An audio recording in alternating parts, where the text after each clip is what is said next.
কোনোবাই আৰক্ষীক আক্ৰমণ কৰিলে তেওঁলোকৰ ওপৰতে গোচৰ হ'ব, ব্যৱস্থা হ'ব। কিন্তু বৰ্তমান আমাৰ পাইকানত লক্ষ্যটো হৈছে যে বৃক্ষ ৰোপণ কৰি মাটিখিনি বনাঞ্চললৈ ৰূপান্তৰ কৰা। তাততো উচ্ছেদ হৈ গ'ল। এতিয়া আমি গছ ৰোৱাৰ কাৰ্যসূচী আৰম্ভ কৰিম আৰু কোনোবাই আৰক্ষীক আক্ৰমণ কৰিলে তেওঁলোকৰ ওপৰতে গোচৰ হ'ব, ব্যৱস্থা হ'ব। কিন্তু বৰ্তমান আমাৰ পাইকানত লক্ষ্যটো হৈছে যে বৃক্ষ ৰোপণ কৰি মাটিখিনি বনাঞ্চললৈ ৰূপান্তৰ কৰা। তাততো উচ্ছেদ হৈ গ'ল। এতিয়া আমি গছ ৰোৱাৰ কাৰ্যসূচী আৰম্ভ কৰিম আৰু কোনোবাই আৰক্ষীক আক্ৰমণ কৰিলে তেওঁলোকৰ ওপৰতে গোচৰ হ'ব, ব্যৱস্থা হ'ব। কিন্তু বৰ্তমান আমাৰ পাইকানত লক্ষ্যটো হৈছে যে বৃক্ষ ৰোপণ কৰি মাটিখিনি বনাঞ্চললৈ ৰূপান্তৰ কৰা। তাততো উচ্ছেদ হৈ গ'ল। এতিয়া আমি গছ ৰোৱাৰ কাৰ্যসূচী আৰম্ভ কৰিম আৰু কোনোবাই আৰক্ষীক আক্ৰমণ কৰিলে তেওঁলোকৰ ওপৰতে গোচৰ হ'ব, ব্যৱস্থা হ'ব। কিন্তু বৰ্তমান আমাৰ পাইকানত লক্ষ্যটো হৈছে যে বৃক্ষ ৰোপণ কৰি মাটিখিনি বনাঞ্চললৈ ৰূপান্তৰ কৰা। তাততো উচ্ছেদ হৈ গ'ল। এতিয়া আমি গছ ৰোৱাৰ কাৰ্যসূচী আৰম্ভ কৰিম আৰু কোনোবাই আৰক্ষীক আক্ৰমণ কৰিলে তেওঁলোকৰ ওপৰতে গোচৰ হ'ব, ব্যৱস্থা হ'ব।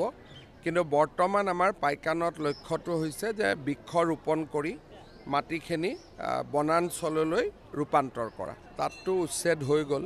এতিয়া আমি গছ ৰোৱাৰ কাৰ্যসূচী আৰম্ভ কৰিম আৰু কোনোবাই আৰক্ষীক আক্ৰমণ কৰিলে তেওঁলোকৰ ওপৰতে গোচৰ হ'ব, ব্যৱস্থা হ'ব। কিন্তু বৰ্তমান আমাৰ পাইকানত লক্ষ্যটো হৈছে যে বৃক্ষ ৰোপণ কৰি মাটিখিনি বনাঞ্চললৈ ৰূপান্তৰ কৰা। তাততো উচ্ছেদ হৈ গ'ল। এতিয়া আমি গছ ৰোৱাৰ কাৰ্যসূচী আৰম্ভ কৰিম আৰু কোনোবাই আৰক্ষীক আক্ৰমণ কৰিলে তেওঁলোকৰ ওপৰতে গোচৰ হ'ব, ব্যৱস্থা হ'ব।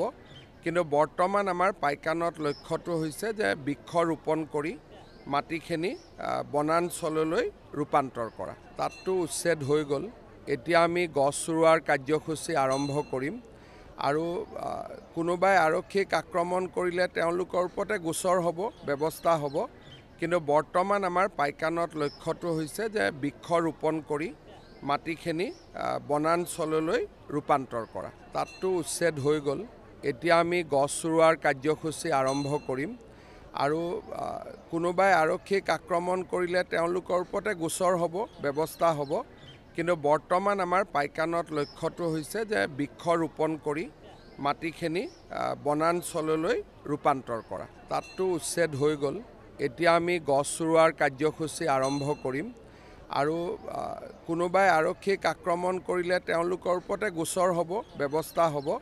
কিন্তু বৰ্তমান আমাৰ পাইকানত লক্ষ্যটো হৈছে যে বৃক্ষ ৰোপণ কৰি মাটিখিনি বনাঞ্চললৈ ৰূপান্তৰ কৰা। কোনোবাই আৰক্ষীক আক্ৰমণ কৰিলে তেওঁলোকৰ ওপৰতে গোচৰ হ'ব, ব্যৱস্থা হ'ব। কিন্তু বৰ্তমান আমাৰ পাইকানত লক্ষ্যটো হৈছে যে বৃক্ষ ৰোপণ কৰি মাটিখিনি বনাঞ্চললৈ ৰূপান্তৰ কৰা।